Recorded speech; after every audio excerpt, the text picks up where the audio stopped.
things to happen. She's letting the game come to her. Here's Bowen, shot clock at 9. Brittany inside, good duck inside for the really good three-point shooter. And you mentioned attacking the goal, and Butler has been able to get all 6 points by way of attacking the rim. They have, and when a three-point shooter attacks the basket like that, that's going to give her more wide-open threes because people are going to have to respect her driving ability. On the baseline, jumper buried by Klein, her second basket. Seems like both teams are starting to warm up a little bit. They are, and if I was Butler, I would keep my eye on Klein now. I don't want her to get too many baskets. You don't want to forget her, that's for sure. You don't want to get her on a roll, and that's 2 shots in a row now that she's made, so. Cleveland State thought there was a bump on Leicester. Instead, play continues with the Vikings ahead by 6. We're under the 11-minute mark for the first half. Another open jumper to the outside for Crosley, but the rebound taken down by Susan Lester. 6'2" senior from Anderson, Indiana, has been very critical in Butler's success this year. In our Star Wars today, Kailey Klein, and after a slow start, she has back-to-back field goals for the Vikings, who lead 12-6.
113th career start for Kailey Klein out of Cherry Hill, Illinois. It's about 40 minutes from Chicago.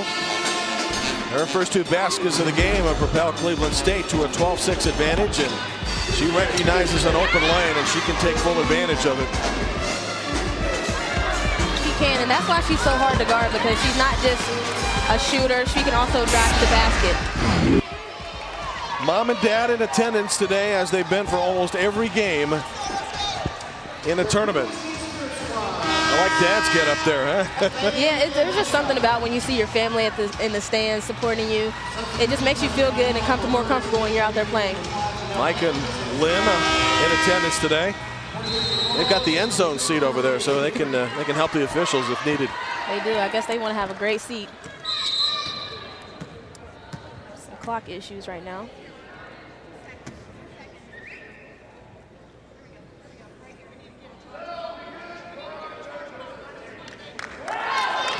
Garland will throw it in for the Vikings.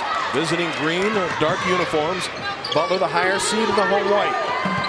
Little trap by Butler, and Cleveland State able to swing it to the right side. I expect Cleveland State to handle the traps well. I was at their practice yesterday, and they worked on it repetitively, to say the least. And after a while, they got the hang of it, and they were getting the shots they wanted. So I expect them to be able to handle Butler's traps.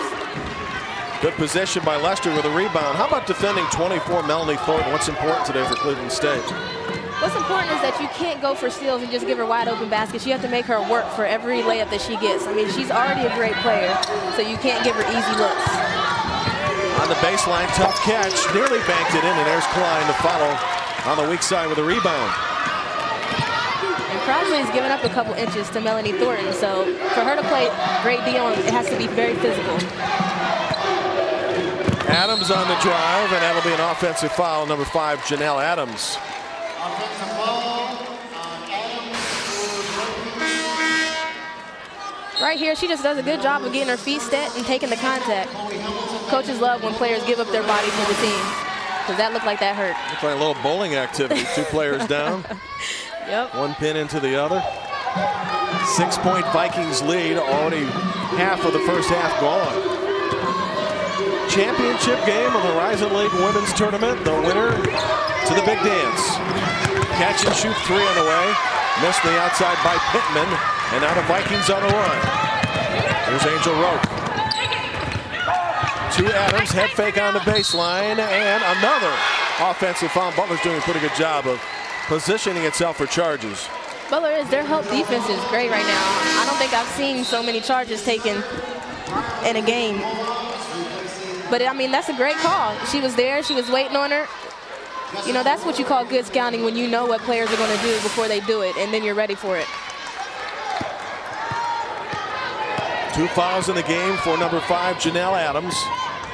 Team foul situation. 3 for Cleveland State and 4 for Butler. Cleveland State's going to have to recognize that Butler is rotating over and has good help defense, so they can't just continually drive and force things going to the basket. Kate Peterson-Abiat didn't like the call there, as Butler didn't have inside position, actually had a difficult angle to the basket. Moments ago defending Leicester, and then the second opportunity, and Crossley saying, hey, what was the foul? You know what, I always realized after the whistle's blown, complaining about it doesn't do much good. You just have to ask for him to see it next time. Didn't see many overrules in Connecticut, right? Never. Second free throw good for Susan Lester. In the top 10 all-time scoring for Butler. And the lead is 5. Well, coming into the season, Susan Lester was pretty much their horse, the person that they were going to ride throughout the season. But Melanie Thornton stepped up big and just, was an underdog and just kind of rode her way to the Player of the Year.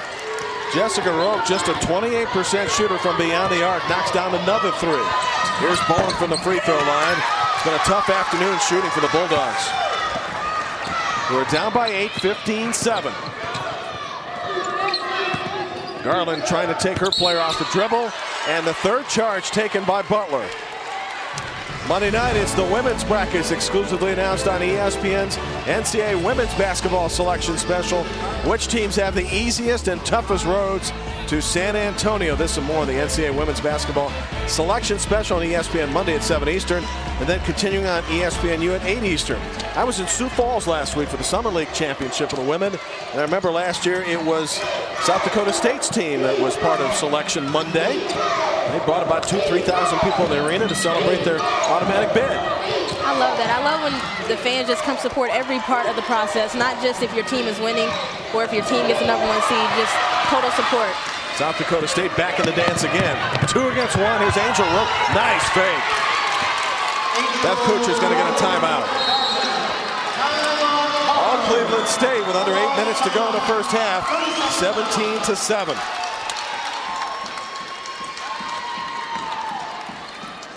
Well, the Bulldogs down in this game by 10, 23-8 coming into the season.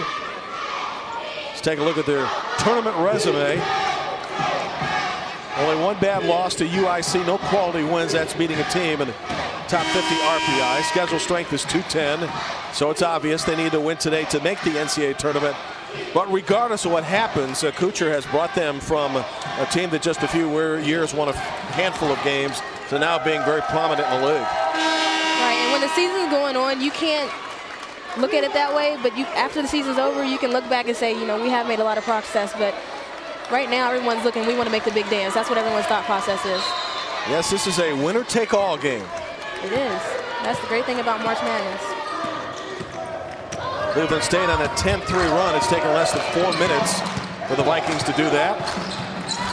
Claire Freeman off the bench, number 2 for Butler. Thornton, nice little drop set, missed it, and there's Susan Lester to clean it up. And that's what Butler's going to have to do. If your shots aren't falling, you're going to have to find a way to get yourself more shot attempts, get an offensive rebound, get a steal, but you have to get more shots. Lester's coach says when she's on the floor, it seems like things are calmer. She really handles things rather nicely.